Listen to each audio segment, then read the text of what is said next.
Good morning and welcome to MSUA's The Pulse, where we speak with leaders from the mobile, technology, and satellite industries about the future of connectivity, communications, and enterprise technology.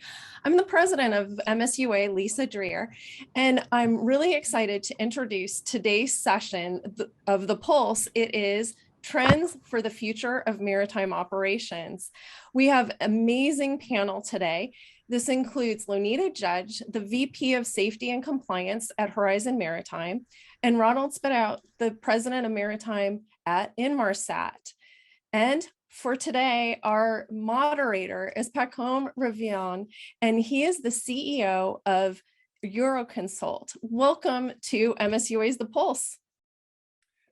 Thank you very much, Lisa, and welcome everyone. Good morning, afternoon, evening to what I hope will be an amazing session, as just mentioned by Lisa. And yes, thanking Lisa for inviting me to moderate this session. Lisa, obviously, being the amazing leader for MSUA. Happy to be with you today, Lonita, Ronald, to discuss about that issue of maritime operations and obviously all the relationship and what's enabled through connectivity. So as a reminder for our audience, it's pretty well known, but today, obviously at sea, connectivity is a critical item.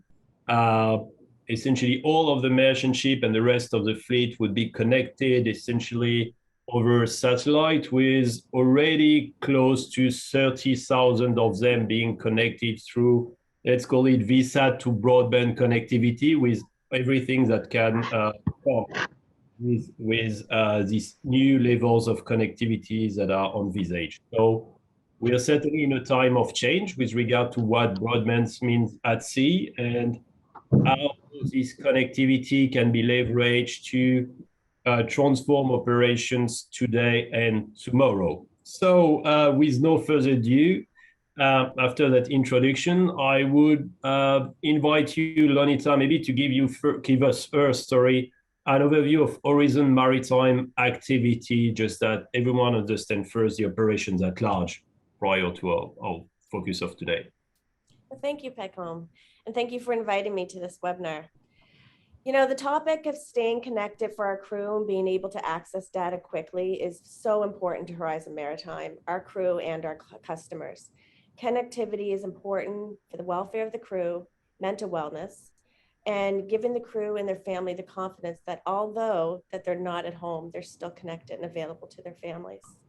Of course, the driver that's more tangible is creating efficiencies where we rely on the exchange of information in real time. The client expects a minimum amount of connectivity with their service agreements. So this topic is so important to us.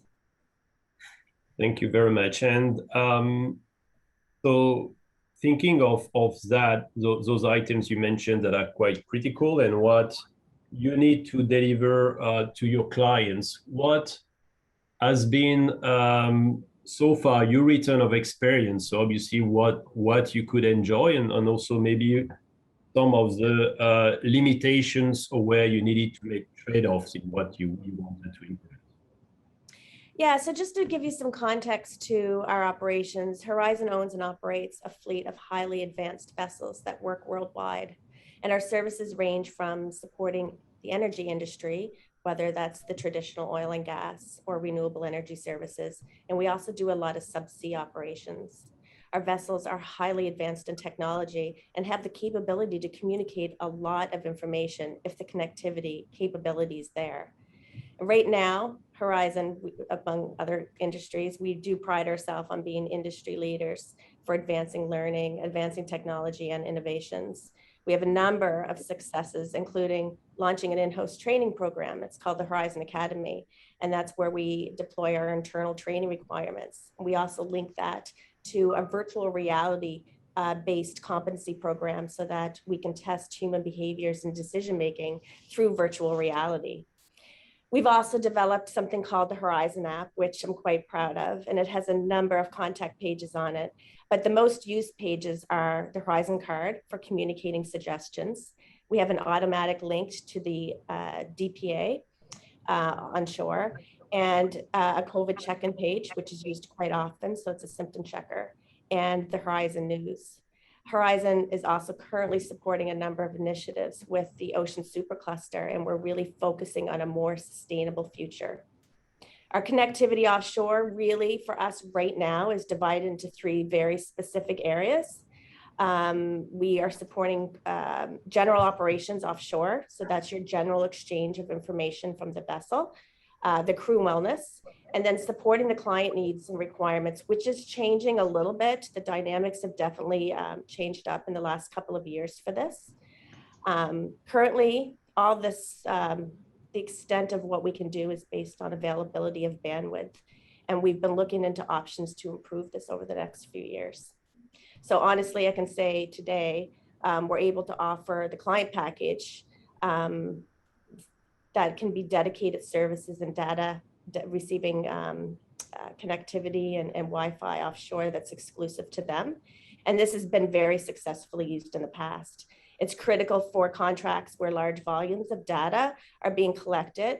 And a good example of this actually is a recent project that the Horizon Arctic just finished with our client OceanGate.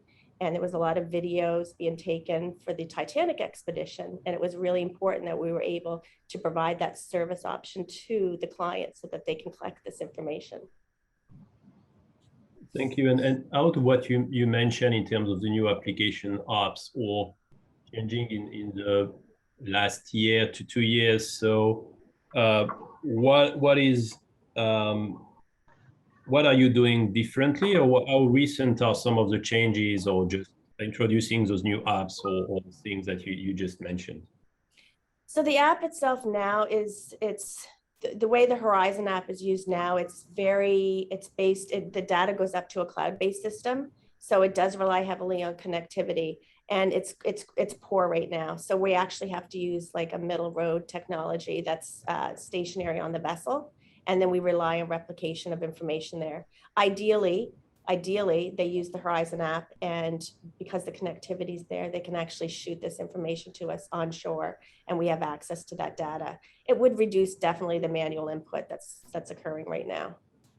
Okay, I think we may come back to that a bit later in the discussion or other topics. So thanks a lot, Lonita, for those details and insights. Ronald, from Inmarsat standpoint, and obviously in your position working with maritime organizations around the world, maybe I would like to invite you to give us a bit of a global perspective from your view on what is ongoing, but also what may have changed or some of the dynamics in the last year or two. Obviously, changes in this entire world, but let's focus on maritime operations. There certainly has been a few.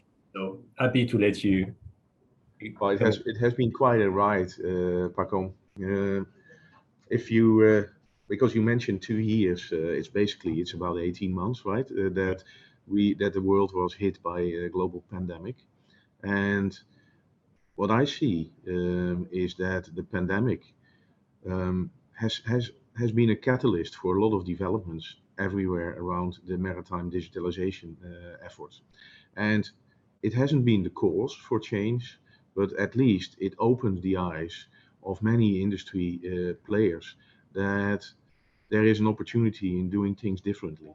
And it has been either driven by a need because ports were closed, vessels couldn't be reached, crew couldn't fly, or it has been just the big ticket items that were there already suddenly got amplified to everyone.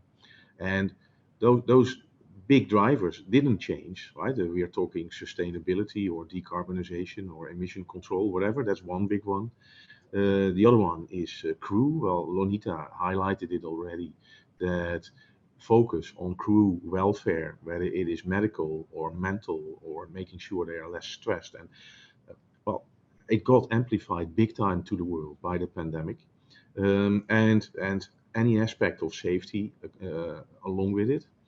And then as a result, you see suddenly that all the stakeholders around the industry started to move. And I'm coming back on the effect it has on digital communication. But if you just peel them off, the big stakeholders around a vessel are starting with the banks and the insurers, right? They united themselves under ESG investment principles, which got amplified. Then you have all the various system builders who suddenly saw the value much more in remote services and recurring revenue streams, even though they couldn't touch the vessels. You see application providers popping up as a result, either in the supply chain or in the crew safety and the crew welfare.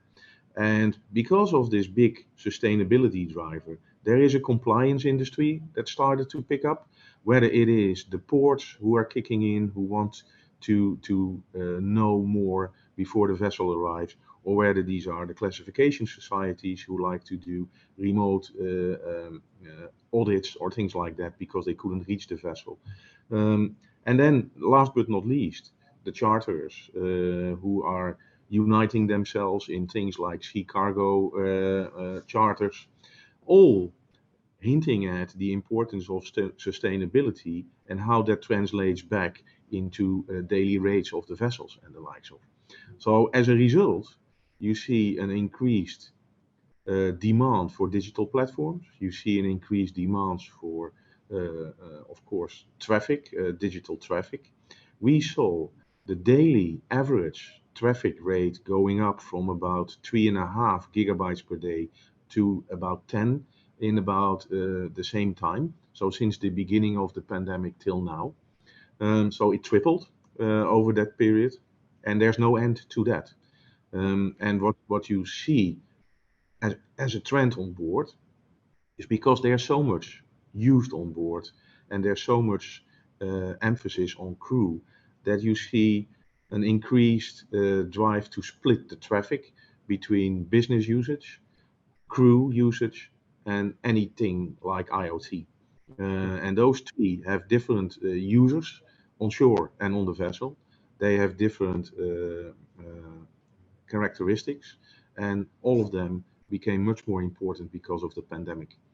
So as a result, we saw that for instance, our Fleet Express digital platform, which in the beginning of the pandemic, when everyone started to or tried to make sense about what happened, I'm talking the first half of last year, right? Yeah. That was a little break in the trend when it comes to deployment, of course, for various reasons.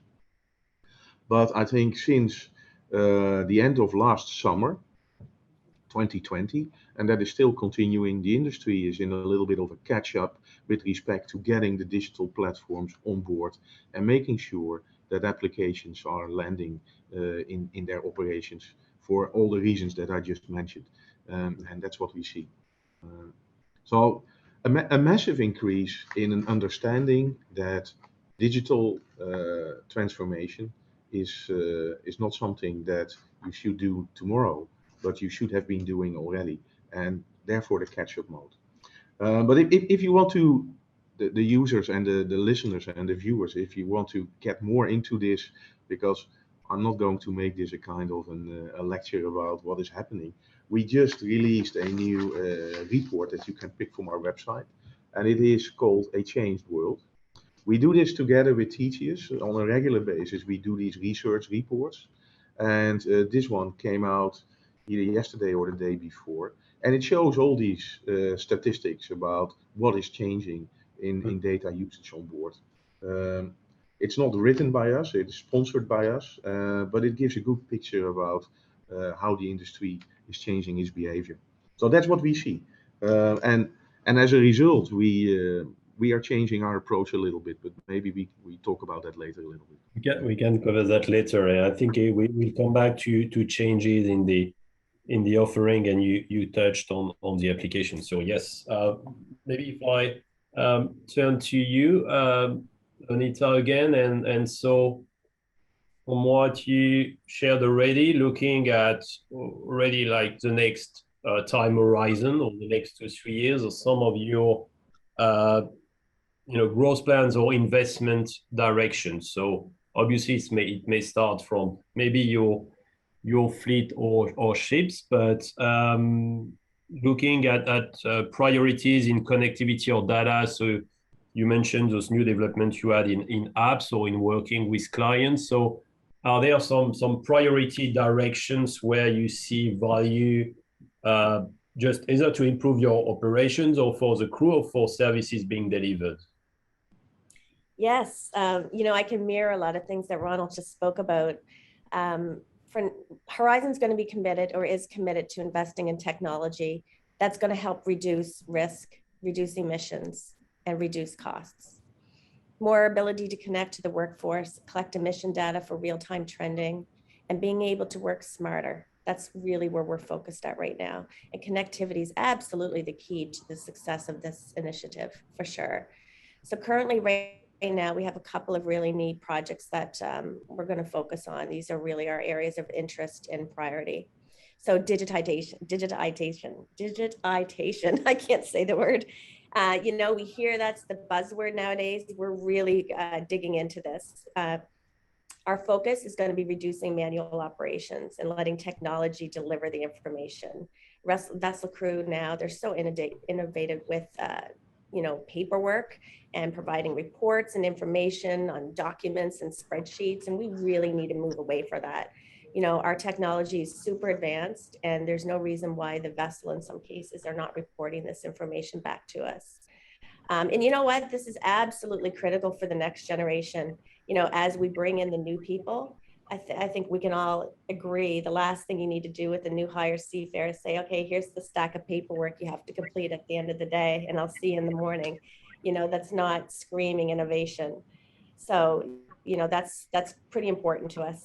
Remote connectivity for shoreside, predictive monitoring, and providing the means for shoreside support for troubleshooting issues. This is going to be really critical. So whether or not it's our technical team on site, or if we have to remote in, the original equipment manufacturer, being able to remote in, reduce travel cost, issues with travel with COVID, and reducing the amount of downtime. This is going to be really important to us. It's going to give us that next layer of advanced reliability that we can go back to our customer and say, we're not going to put you off. We're not going to go off hire. And this ultimately, being able to do this is going to improve our recoverable time objectives. So, we all know that there's some tweaks with equipment. Equipment will have issues from time to time. We have redundant equipment, but the key thing with redundancy, when one system's down, you really do have that recoverable objective time. You want to get that back up and running so you're maintaining that redundancy. We want to improve crew engagement. So being able to remote access the vessel, not only for audits and inspections, that can be done, but we want to get into more positive and proactive engagement with the crew. So being able to sit in a safety meeting or have toolbox talk and getting into, really being part of that operation is going to be really important to us. Ronald spoke about wellness. So we are looking at some opportunities to provide more 24-hour virtual support for mental wellness for our crew. We saw this definitely as an issue during COVID, similar to other organizations. And, the ability for that 24-hour phone support is definitely there. But when you're having wellness issues, mental wellness issues, the person's state of mind, their body language, being able to look them in the eye is absolutely critical to being able to make a mental state assessment. Really important. For us, training is another priority. So we want to enhance the use of our virtual reality training. Right now, the ship can use it offshore, or they can come on shore and do the training. But the next level to that is being able to sit there with the control on site and change the dynamics while they're doing the training. So there's nothing going to be better for proving decision-making and competency than sitting behind the desk and watching your captain or your new cadet, even better example, go through the motions of a fire drill offshore and then change the dynamics. Maybe somebody falls down in front of them. Maybe the weather state, the sea state changes. Throwing all those dynamics in is going to change, really understand how this person's going to behave and help us hone in and focus on how we can train and mentor him and give him the guidance he needs to work safely offshore. So those are our priorities for the next 2 to 3 years. We're pretty excited. Can I hook on to that, Lonita? Because I completely agree to what you just said. And the general trend that we see is that there's a massive demand for personalization of crew communication. Because in the past, it was just a simple question, do you give them internet or not? That's not the key. The key is what you just described, personal attention to the crew by means of applications or onshore support. And whether it's training or mental support or whatever, it is just very clear, again, by the pandemic, it has been amplified, that mental health equals asset value, because stress factors are equaling errors, and errors are leading to loss of assets. So it is a very simple equation that if you use crew communication in a targeted, personalized way, whether it is on training or medical support or mental support or or giving them access to what they need for their fate, that is extremely important. And then of course the social media that they have, like they were at home, that is the best thing you can do for the value of your assets. How strange it even sounds, but that is the result of the pandemic that we see. I agree completely. Mm-hmm. Yeah, the crew needs the ability to disengage themselves at the end of the day to some limited. I mean, obviously you're on board. You need to stay engaged in where you're at and your place of employment during that time. But everybody needs to have the ability to switch off and have some personal downtime. And that's so important. Yeah, I appreciate then more interactivity and also being even more integrated into the larger company team and staff members, even when being remote, by having more options to interact and being live. So, which I assume would take some more form of as well video links and video back and forth exchanges with what's happening on board for various purposes. And thinking of what you need to install on the ship, as we also mentioned about troubleshooting, etc. Does it also go through positioning of additional capitals, IoT-driven type of things on board the ships, or is it more that you already have what you need and it's more about using them in application, or is it also about deploying some new ways of monitoring the onboard, let's say, well, from the engines up to whatever needs to be monitored?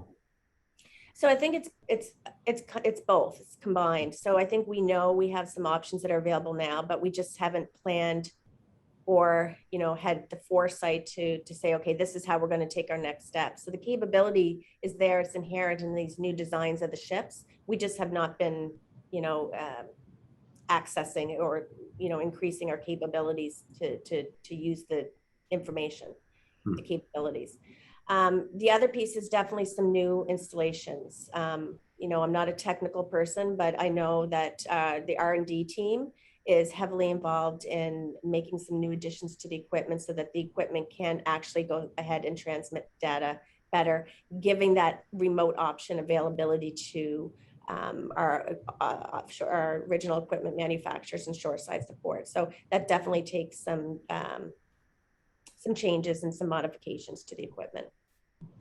Thanks, and I think we may come back just a bit later on the question of cloud and obviously the importance of that to operation.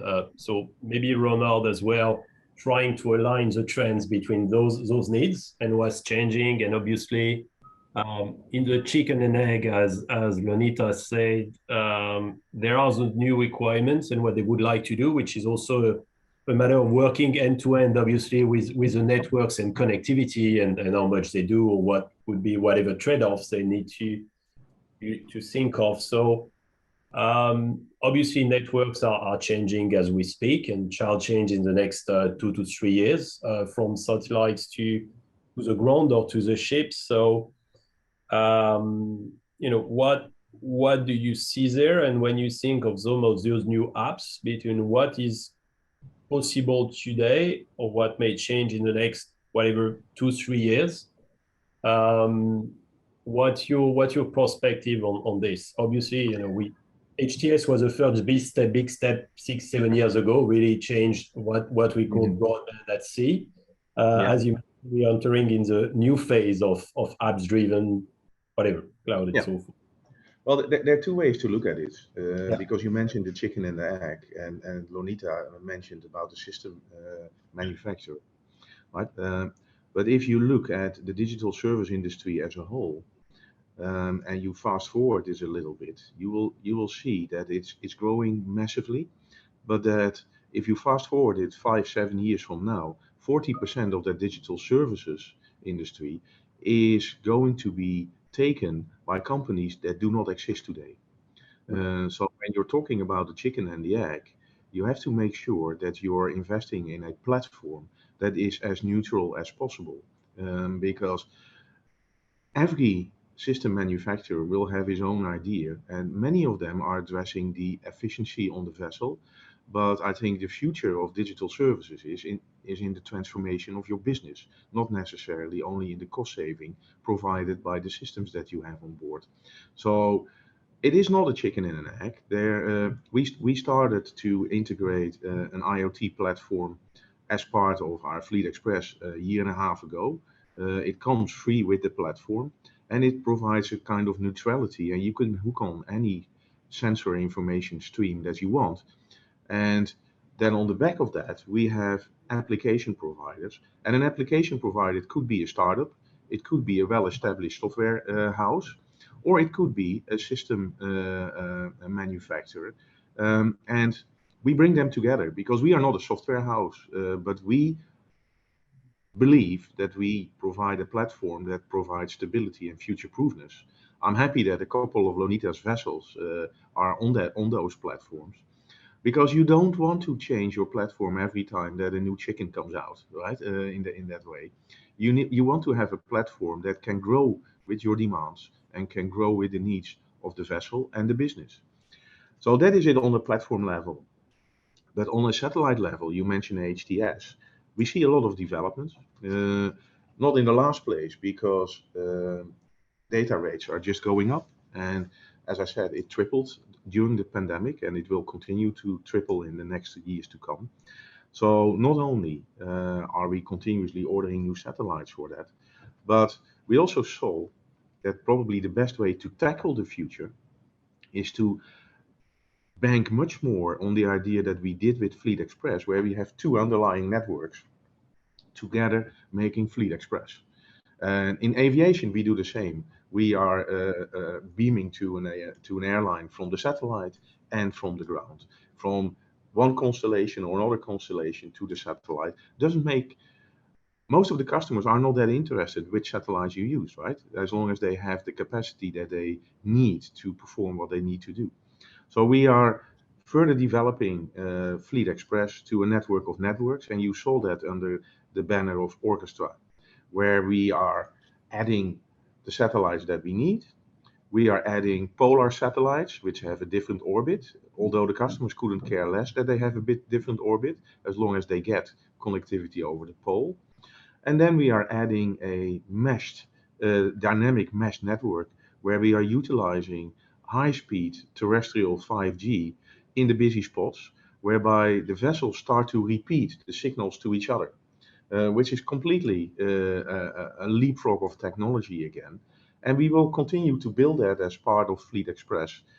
So it's the same way as what you do at home, where your router is also generating access for other people as well, without you knowing, right?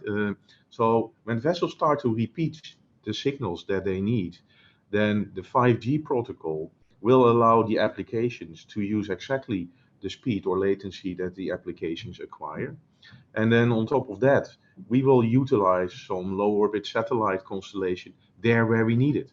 And that is the roadmap that has come out under the name of Orchestra. And we are much more positioning that as a network of networks, whereby the customer just gets what the application needs. And on the other side, you have the application providers. We have about 50 in our portfolio now.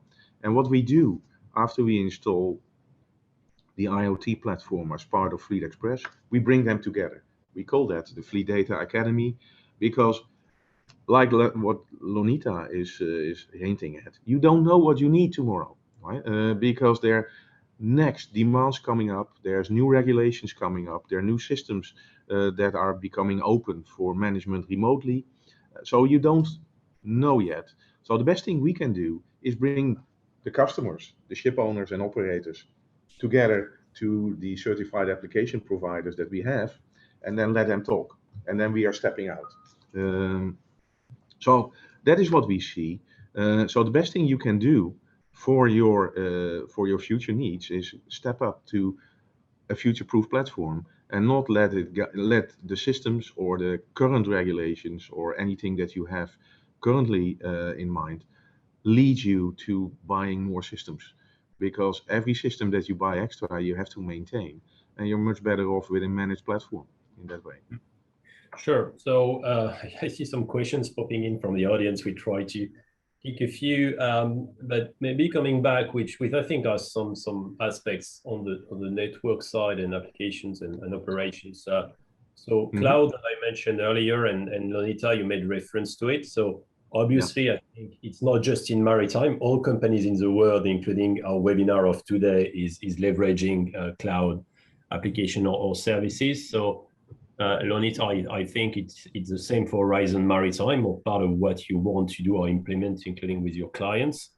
And as well, Ronald, we working with that trend, obviously, some part of that cloud environment have some specific requirement, synchronizing some other issues, permanent connectivity, or actually it's not just a matter of bandwidth, but a matter of having continuity in the link, whatever. So maybe Lonita, if you can comment on what clouds or use of cloud means to your operation, or where it's going right now, and Ronald, you can jump on this topic, I think, as well. So I can honestly say that the cloud-based is a constraint for us right now. I would love to use more cloud-based systems so that we can share information quickly onshore, offshore, but I've had to move away from cloud-based capacity or cloud-based systems just because of the bandwidth capacity. It's just for us where we are right now. It's too slow, and we're just not. The crew are frustrated. So we've actually had to adapt and modify, and actually I've had to personally reduce my expectations, and we use systems that are giving me less than what I need, so that we can do our job. But I can tell you my 2022 plan is I need to target this, because when you're not getting the data you need from the ship because you can't use a proper database system, a cloud-based system, you end up doing workarounds on shore. So now my staff are not focused on improvement opportunities. We're doing workarounds to collect data just to manage the day-to-day. And that's not efficient by any means. So that is definitely an objective for us for next year, is to attack that. That's fair enough as an expectation, or let's say current status and what is a priority. Ronald, reflecting on that issue. Well, I think what cloud does for many of the ship operators, it provides the opportunity to not have the applications run and stored on the vessel itself. And I think that is the best thing for a lean system on board, because the more applications you really need to store and run on the vessel, the more maintenance and management and handholding it needs. So we are absolutely all for the cloud computing and cloud storage, but as I said, you have to tailor your platform on board so that your capacity there is not polluted by other customers, and whether those customers are crew or charters or IoT type of functionalities, you need to split it in such a way that it doesn't move over to each other, because your crew can consume anything you provide. They can, right? If it is just your iPhone who is updating, right? And you don't want crew iPhones updates to pollute your IoT performance so that you can't measure your vessels. So the split in traffic is absolutely crucial to cloud computing as well. And we make it a priority to split those three in our platform so that they don't spill over and you're not fighting for capacity on the vessel, like Lonita says. Mm-hmm. Yeah, which comes back to the 5G dynamics, or let's say philosophy, as you mentioned, of application driven flows and priority. Clearly, I'm just having a look at questions. So one was on connectivity. Well, actually, Either you can comment, Lonita or Ronald, on your side. There's been all those delays around some major ports recently. Obviously, it means ships remaining at sea or crew and so forth. So when we mentioned about the crew welfare of being connected and staying close, how do you see that being addressed, or how to manage this for the maritime company, or in terms of what they ask for crew or any specific adjustments they're trying to implement? So I can speak to, some instances that happened with us during Yeah. COVID, and then speak to how we're planning some change for next, going forward. So during COVID, we had some ships in some interesting parts of the world. You know, nobody was doing shore leave during COVID, but we certainly wouldn't be doing shore leave in some of the areas we were operating in. Crew were grounded. They couldn't get a flight home. They were stuck there for months at a time. So we obviously needed to give them some peace of mind. They needed to be able to break away. They needed to be able to talk to their families. So, we worked with Inmarsat, and Inmarsat did help us. We improved their bandwidth, and we gave them some capabilities, improved capabilities, while we were waiting through the pandemic to take us to where we needed to go, so they can do a proper change. But during that process, we heard a lot of things that we didn't necessarily understand before, and that is how the crew uses the connectivity. We took a few things for granted, like they've got this amount of bandwidth, so they're fine. But we learned a lot about what they use it for and how they use it for and how often, and taking that information and planning going forward for how we're going to use connectivity offshore was really important to us. Whether or not it's Facebook or Instagram, and I'll date myself if I try to list them off because they're probably all gone now, but phone, just being able to get on the internet and do some research or watch a movie, just those kind of things. It's fine for 3 weeks to be a little bit disconnected to a certain extent, but when we learned that there was just some things that we just could not provide for them from a mental wellness during COVID, until we did give them that a bump up in connectivity. That's good. Any comments from you, Ronald, or would you? Well, I would just echo what Lonita says. It was very important for us to be able to provide access to either medical assistance or mental assistance, and where before the pandemic a lot of the mental well-being was taken care for when they were in the port. We saw the transition to it being provided while at sea, and we rolled out a lot of these services over the platform, because the beauty is that if the platform is uniform, we can roll it out over many vessels at the same time, and that's what we did. And we learned a lot from it as well, in the similar way as what Lonita says, on how is the crew using the capacity and the data to provide just a more tailored service, and also again make sure that everyone on board can use what they need, because indeed some of the data streams are absolutely not productive on any way, and then we have a discussion with the customer, and they can on their own platform limit certain traffic types, right, at certain times, so that you get the traffic for what it is really meant for, and that is to provide well-being for the crew in that way. Okay, so yeah, I get from all of that a much, improve or finer management of every application or traffic line or data stream to Yes. be able to manage that in a much more detailed manner. And so one topic, obviously, one could be, I'm not sure we'll have time. I see the clock running, but about collecting data is one, exploiting it in a smarter way is the other.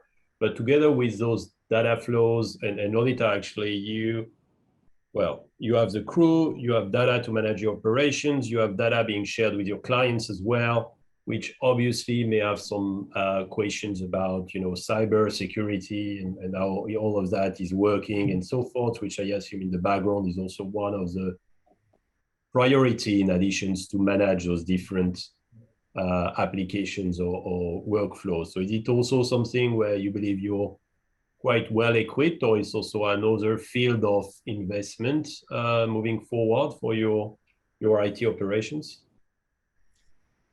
So, you know, there are so many different elements to cybersecurity. So what we've done is we've broken it out based on access points offshore. And obviously I'm not going to go into those details. But, you know, we did a risk assessment and we really needed to learn how data can be accessed from offshore to onshore, and then make sure those controls are as tight as possible. And then of course, testing and improving. So I think we've done a pretty good job and understanding at least where our vulnerabilities are. And then at least knowing that knowledge is power, we can keep building on that. But everything, you know, information has been online now for years. So the fact that this information, you know, we're trying to get data and more information from the ship shouldn't be too much more different than how we're storing data on shore on a cloud. You know, the risks and the access points, if they're there. So we just need to make sure we understand where the vulnerabilities are and make sure there's definitely some strong controls in place. And then of course, monitor those. And, you know, the hackers that are out there in the world, they move very quickly and they get smarter and smarter every day. So staying ahead of them is pretty important. Sure, it is.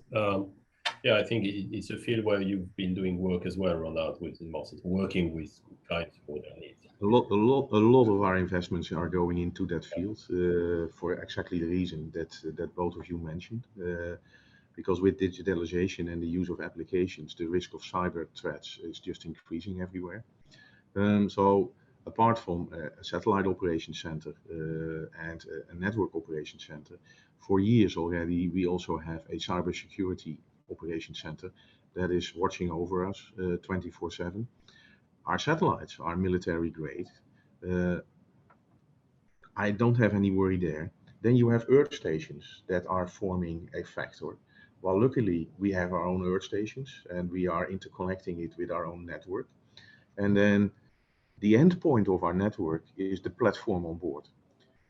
The digital platform that you buy in the form of Fleet Express is a platform that forms the endpoint of our network. We manage that as well, also for security. So then what is left over is the endpoint, right? So endpoint security is a service that we provide over the platform. It's a managed service as well. And I would urge everyone in the industry to have endpoint security for the reasons that Lonita mentioned as well. But if you're buying a digital service at sea, I think you should ask those questions, right? So is my endpoint protected? Is my platform protected? Are the Earth stations protected? Because you can buy many services that are glued together from many satellite operators together. And even though they work fine, you have to ask yourself the question, where is that Earth station? It could be on the next rooftop somewhere. And you don't know how that is managed then. So you have to be sure that the whole system is closed in the sense that it is managed by the same operator. And then the only thing you have to worry about are your endpoints. And there has been a massive catch-up in on board of vessels. Even recently, we are finding systems on board with a Windows 3 whatever on board, right? So those things have to stop, because the biggest risk that you have is all these unmanaged endpoints with old software on it on board.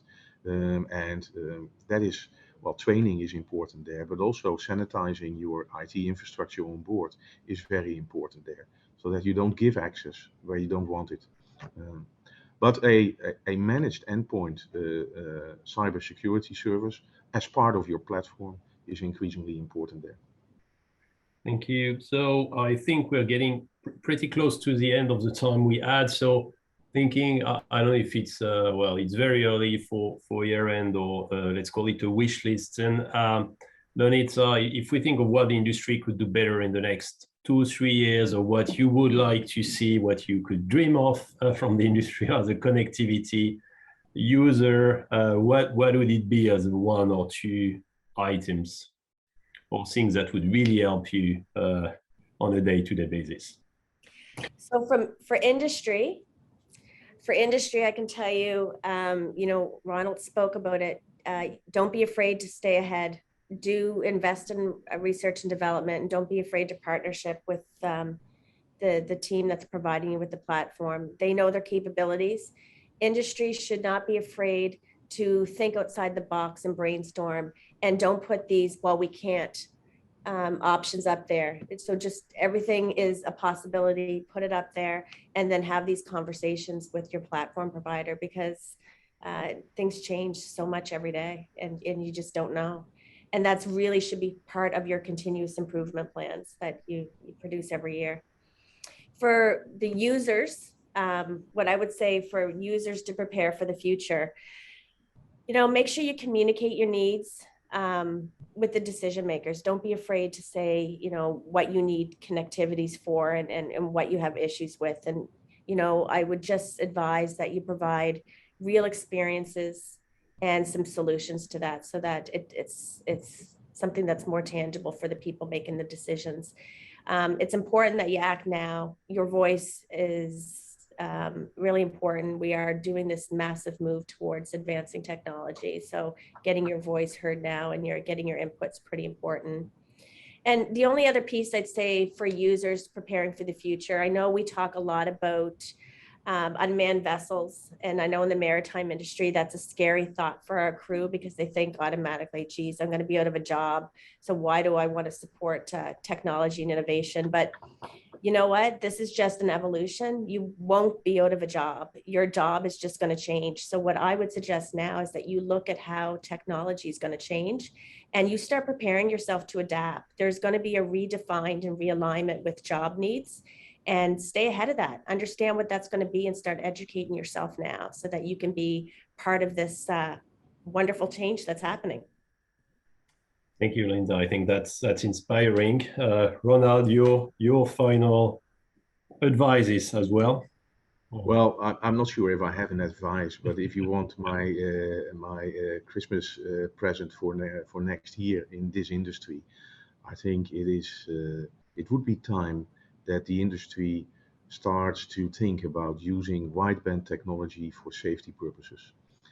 I know that a lot of the stuff that we do at Safety Together is still based on narrowband type of technologies. There's so much that you can do on a digital platform with wideband to enhance safety at sea and for your crew, that I think that we should look at that for the coming year. And that would be the best thing from my perspective that we can do with our money. Invest it in additional safety. If we do that, you will get it back big time from all the major stakeholders who have a benefit from that. And I think on the back of that, I think we should also start thinking about whether we are sharing enough in the industry with respect to data. What I see on land is that a lot of data is being shared for the better in the industries that they are in. And in maritime, you don't see that a lot yet.